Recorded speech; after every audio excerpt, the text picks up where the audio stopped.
Ministries, where we're transforming all people into fully devoted followers of Jesus Christ.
It has been over 30 days since George Floyd was murdered.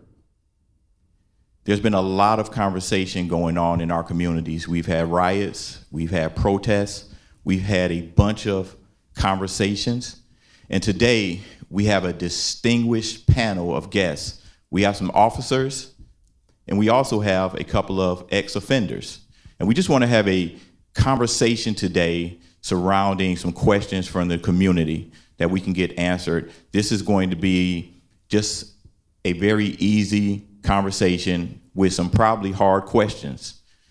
We have a panel of over 100 years of policing in Metro Atlanta from the DeKalb County, City of Atlanta. They've held various jobs within all those departments.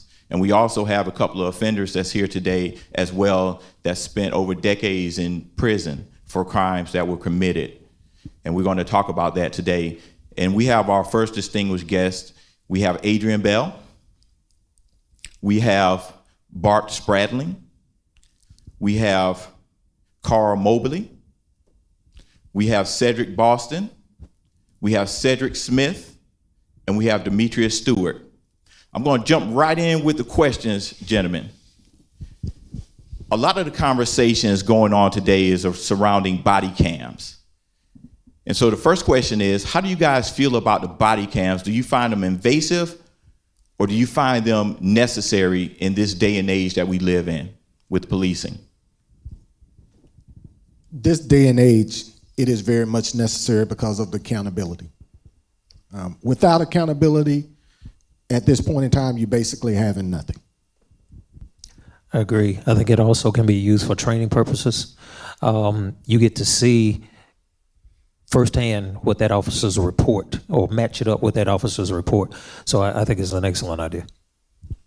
And then it also gives you a true description of what actually happened on that particular incident, because sometimes it will save an officer as well, as far as those that are doing wrong.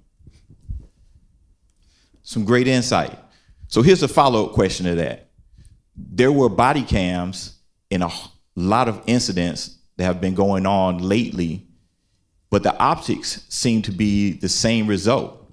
So you have a body cam, but they're coming up with the same conclusions that we were coming up with before we had body cams. What seems to be going on with that? What are you guys' opinions of that? Well, first off, you have to understand that we have not had a reputable body camera system that's created for the actual police officers. If you look out there, you have how many? 10, 15, 20, 30, I don't know how many different types of body cameras. Somewhere along the line, there's going to have to be a system that's made specifically for the everyday officer, that's put in a place that will capture almost everything. Right now you have so many different variations of cameras, so many different variations of systems, and it's a lot of inconsistency. And the way technology is now with these cameras, that beforehand, it was just the individual officer that had the cam now. But now is when the technology has made it where if it's triggered, then everybody around that officer have a cam comes on. So if he have a camera and there's an incident goes on at the point where if I pull my weapon out or a weapon is pulled out, then their cameras automatically comes on. Well, the way ours are set up now, if you hit the blue lights and you exit your car, they automatically trigger. Yes, that's right. Yes, you want to add something? Oh, I just was just curious about the even though it's just like you said, we're still seeing it. We can't change the images. A different camera won't change the images. Why isn't convictions being why is people being convicted even though the actual assaults are being videotaped? And let me explain that to y'all too. I just ran for office, and when you run for office, you get to see things on a totally different spectrum. When our county officials, public officials are not acting right and doing what we need for them to do, that's why we got to get out and vote. Because you can have all the footage in the world, but if you got the same person that's hearing all the trials and they're only judging on one way, That's right. at what point in time are we going to vote them out? That's an interesting point there. And one of the things we've heard in the community over many years, and it's being promoted, from officers and from higher ups, it says, if you see something, say something. Right. If the community is to see something and say something, then why is it not the same for officers when they see something that they say something? Well, the thing about mostly police officers is that you got different breeds, come from different places. Some have policed before, some have never policed at all, some in military. Your upbringing, you think about your father, your parents, have you taught you, if someone get in your face, you're supposed to do certain things. But as police officers, color law, you have to tell back. You have a responsibility to be a certain way. So you got to be above whatever, get coming to you, because some pride could be an evil demon in a sense where you start reacting based on how you're feeling, not based on what department standards, state standards, or federal government standards are. Yeah, and it comes back to also courage. You have to be courageous and say, okay, what I saw was wrong, and I need to say something to them, and I need to say something to my supervisor. So courage takes it's a big toll. It's something you really have to say, I'm going to do this because it's the right thing. If I see something something's not right, I need to step up and say something. I think most important leadership, who's at the top, that's going to take what's been said and handle it appropriately. So that comes back to the question of, do you have latitude as an officer to be able to share your feelings if something happens? One of the things that we see happening all over the country is what they call small groups. And in small groups, one of the first things they say, especially for men's small groups, is we always say, what's said here stays here. There's no judgment. So do you guys have that judgment-free zone and that latitude where you work at to be, if you see something, to say something and not worry about retribution? I mean, everybody should be able to approach their immediate supervisor and talk to them about anything. But if you can't talk to them, there's other departments within, or at least our agency, where you can reach out to them, and it can be anonymous, and you can talk to them about just about anything. And if it has something to do with police that are doing something that's inappropriate, or maybe you're just having issues at home, there's that avenue for you to go to. And it's something that I think every department should have, and tell everybody that we're here to help you, because it's not easy seeing what you see every day, day in and day out, and it not take a toll on you. And the other respect on that is that even an incident that may occur, you can also be pulled into it even if you don't say nothing. Our department has a big policy on truthfulness. So if that person go and complain, say, well, that officer was there too, and you didn't say nothing or you didn't document it properly, you could be fired. So your livelihood is at stake. It's not about whether or not I feel as though I'm compelled not to say or not to do something. It's whether or not you respect what you do and whether or not it's worth you jeopardizing your career over something someone else done. Also, times have changed in the last 20 or 30 years. Before everybody started having cell phones, a person probably could get away with being silent and not saying anything. But in our profession, not even just in our profession, everything right now, somebody's watching you. Am I not correct? You're correct. Whether it be police officers, gangs, from looking from different. I've heard the term plenty of times, back the blue. You know, where officers will back each other no matter what. I mean, it's the same thing when you're dealing with a gang member. You're taught to back your brother no matter what, right, wrong, indifference. You know, but to be able to step up, you have some that will, you have some that won't. You know, it's just a matter of that person being responsible. You know, I think Mr. Mobley touched on something that will help determine a lot of this, and it is leadership. Because every department has a culture. Every place you work is going to have a culture. Right. What's a culture? Right. A culture is really something that says, I have done it this way successfully and either gotten away with it or achieved it. And this is the way we're going to continue to do it. And until you get someone in leadership that finds that, okay, this department has, it takes some really hard looking in the mirror to be able to say, this department has a cultural problem in this area, and we need to address it, whether it be they're not being truthful, the body cams are revealing that they're using excessive force, or they need de-escalation training, whatever it is. A lot of it is going to, and I'm not talking about just the top leadership, I'm talking about all the way down to the field training officer and the sergeants. You've got to have that culture. And I don't think that that's something that a lot of departments have been honest with themselves in defining. Yeah, and I totally agree, because when Adrian talks about leadership and Adrian Bell, which was when I came under, when you saw him and when he did certain things, he demanded a certain standard from his supervisor on down to the officers. So when you see that leadership, how it's consistent across the board, then you feel as though everything's going to be along that level. But when leadership is like a scale of a scale going up and down, then you don't know which way, whether or not you have the support, whether or not you don't have the support. Right. Yeah, one of the things, and great answers, by the way, guys. One of the things that's going around in the community today is simply on one area, and that is the way police officers police African Americans. That is the biggest thing, that African Americans are saying, we're not treated fairly like you would treat somebody else. What do you guys say to that? And what is the remedy for that? You know, because it's in our communities and it happens all the time. And we can go to pick out several communities right now and stop 10 guys, young guys, and they probably had a bad experience with a police officer at some point in time. Where do we stop this?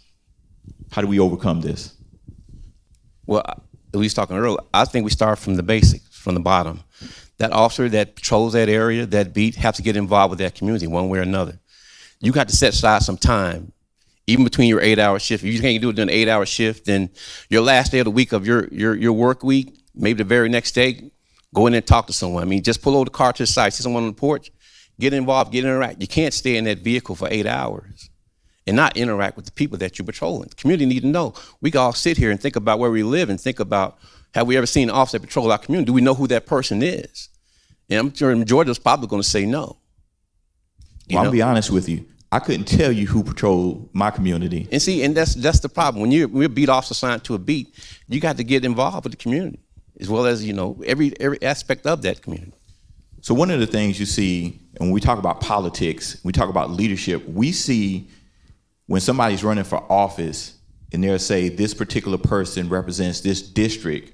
So why are we doing that same thing based on what you said with police officers?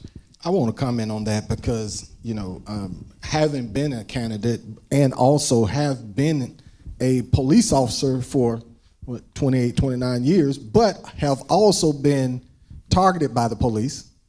One of the biggest problems we have in a lot of the Black American communities, we have to start becoming law enforcement officers.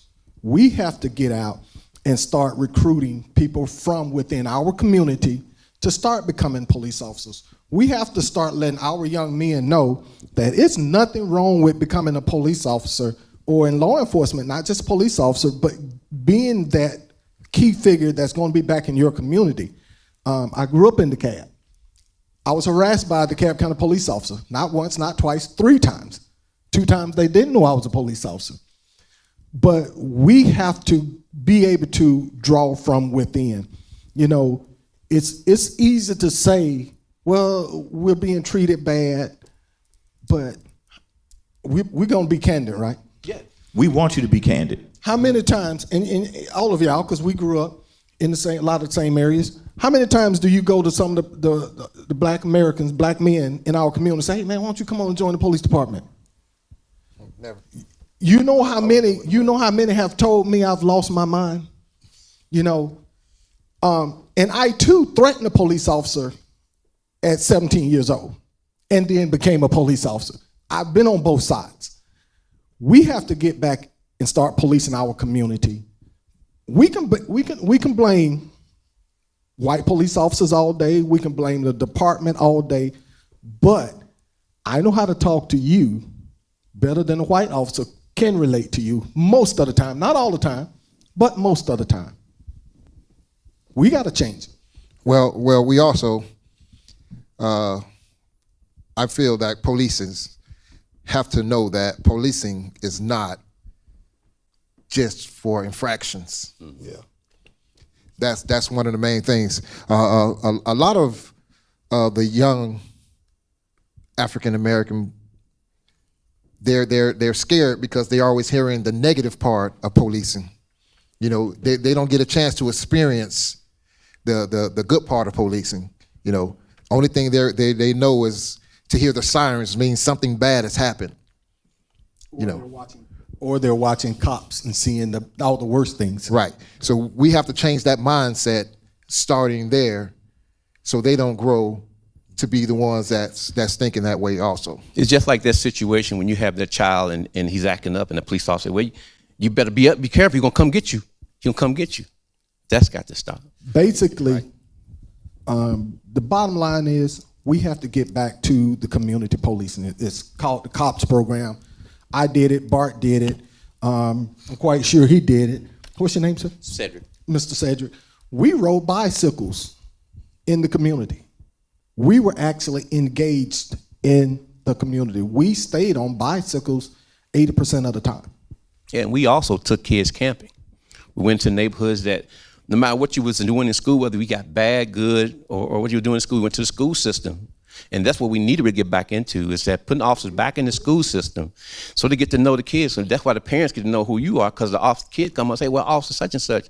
And then you go to that person's house, that brings that standard a little bit more high. So now they get to see that my child, he's in school, I know Officer Smith is in school or Officer Moses is in school.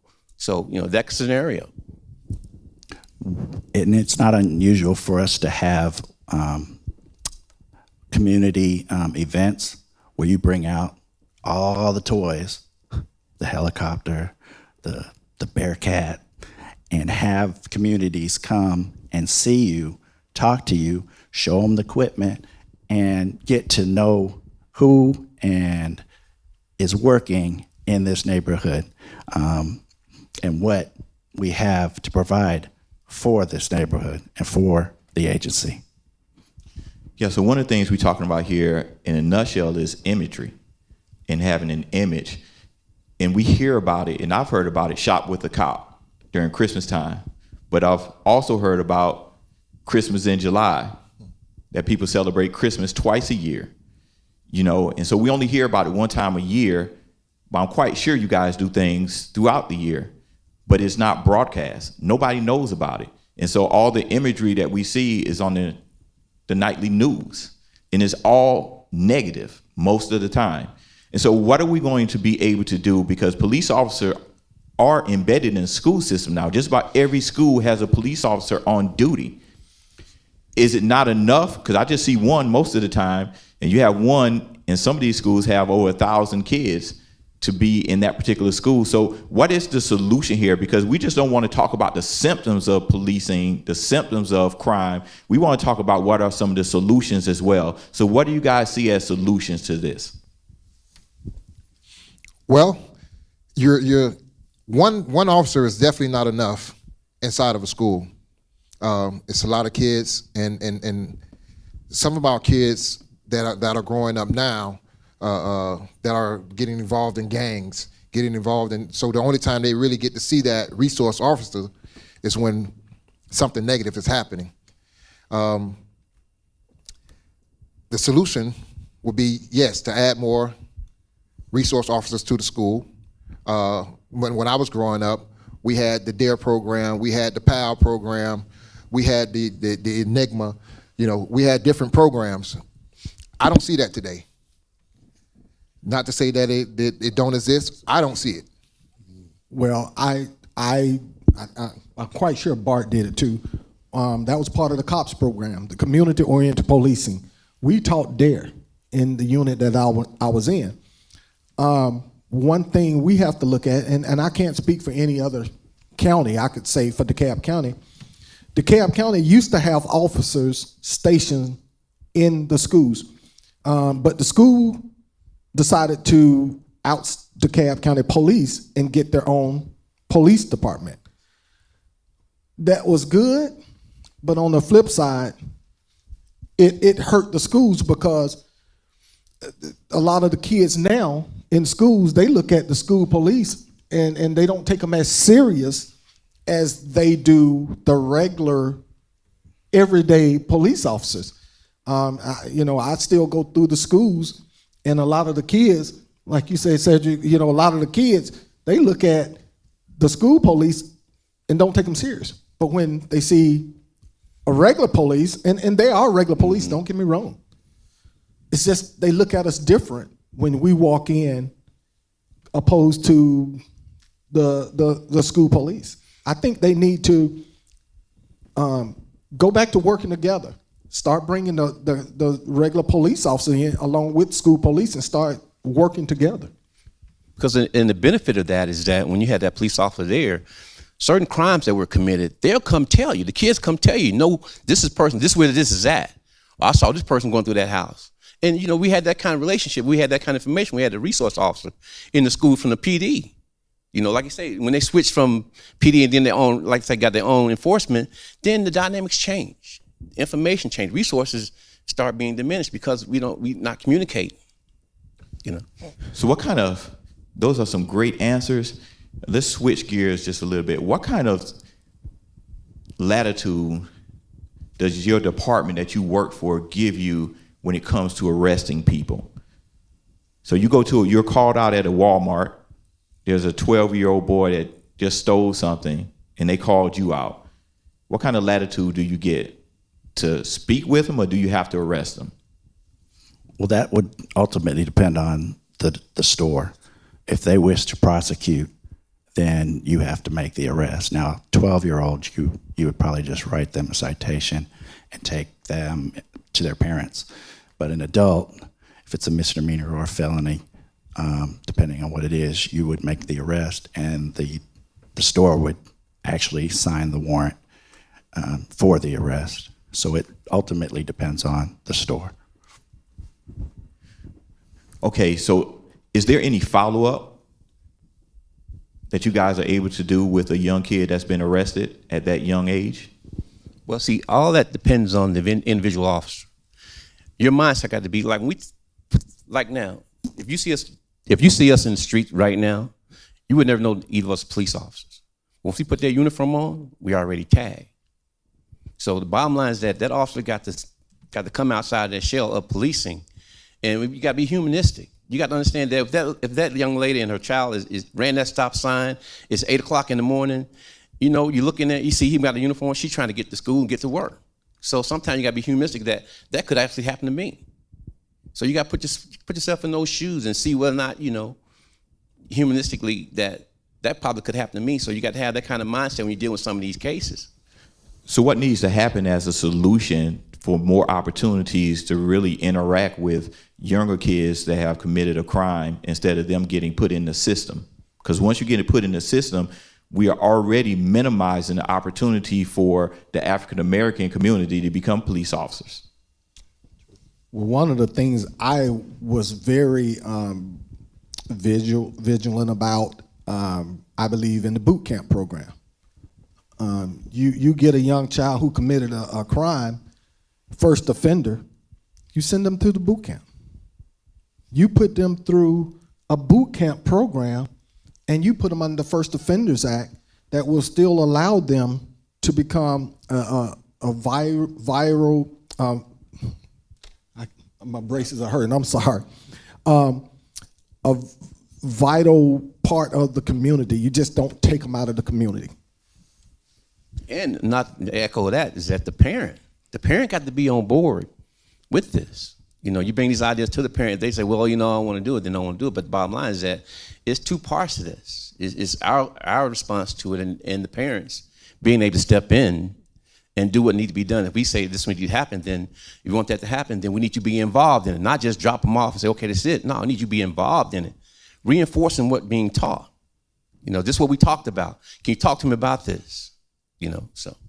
So there is so many different things that's going on in our community today around, the policing and people being arrested. And we've heard this from mothers and fathers, predominantly mothers, who says, I have to have the talk with my son. And the talk always surrounds, I need to tell them what to do if they get stopped by a police officer. And so there's a fear out there of young African-American men, boys, being stopped by the police officers or women. What do you guys say to that? And what should a young person know that's looking at this right now? What should they know about if the blue lights are turned on and you're driving, what should you do? First and foremost, know that you're not going to be able to solve that case on the street right there. You're not going to get your trial right there as far as what you did and did not do. Only thing you do is follow instructions of the officer. Be cautious. Don't make no certain moves. Be cordial. You know that if you didn't run a red light, if you didn't get a ticket, well, that's be decided in court. But you can't decide that at that location.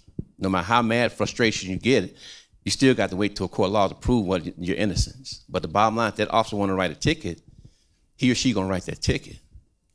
Officer Bell? I think that, first of all, not just mothers are having that talk, but we are having, I know I have 2 sons and a daughter, we have that talk with our children as well. Like Cedric said, comply with the officer's demands. You can ask all day, why do you want me to get out of the car? But the bottom line is, if he's telling you get out of the car for whatever reason, then go ahead and do it. You got to kind of pick your battles. Yeah. And that's one battle that you don't want to have, because, after a while, then you're stacking up charges from obstruction, misdemeanor obstruction, to physically resisting being a felony obstruction. Now, all of a sudden, you're a suspected felon who just started off on a little simple traffic stop. So there's a level of compliance that has to happen, and then go, and if there's something that is wrong, then go make the proper reports to make sure that officer is disciplined or that situation is handled. So basically what I hear you saying is, if they get stopped, they just need to be in total compliance from the moment that the police officer approaches their window. But I have a question beyond that. What happens when the police approach the window and they're taking their flashlight or hitting the window, or they're being negative towards the person that they're stopping? Because we're talking about younger people who may not be calm enough and patient enough to respond the way that we think they should respond. First off, there again, comply, do what they ask you to do, but you have the right to call for a supervisor. And you also, if you pick up your phone and you dial 911, everything is being recorded at that point in time. Not only your actions, but the officer's actions. Okay, we only have a few more minutes, and we could talk for hours on this subject and probably talk for hours more. But I do want to get to Mr. Boston and Mr. Stewart. You guys are ex-offenders, and you spent a very long time behind prison, in prison for crimes. One of the questions I want to ask you, just point blank. I love Shawshank. That's one of my favorite movies. We know in Shawshank there was only one person guilty at Shawshank, and that was Red. Were you guys guilty? Most of the time I was. Majority of the time, yes, I was. The majority. Well, my crime was a little different. I was 13 years old. I was following some guys that was much older than me. Didn't know nothing about the law. Did I go and do the crime? No, but I was guilty by being there while the crime was done. Didn't know how, the system was set up then. Had I known what I know now, I probably wouldn't have went to prison. But I just was caught up in a situation to where you're guilty in the process of doing the crime if you're there. So basically guilty by association. I want to add to that, and it's unfortunate that that happened to him, but that has happened so many times to our young men of color. And I always try to tell young men, get representation, seek representation. Do not go into any legal situation without having representation. And that is interesting because that is the thing that we would think. The first thing to do is say, get representation. But on the streets, what we've seen is when the police come, your first representation is to turn and run. Talk to the young people out there. Officer Spradling. Well, I would say don't say anything. That would be your biggest, because you can talk yourself into going to jail just by saying what you did and all that. Just close your mouth, be polite, be courteous. My name, give them your name, date of birth. Just be calm, be courteous, be polite, and don't say anything more than that. If you really want to get the representation, you really need to close your mouth, be polite, be courteous, ask for an attorney, and leave it at that.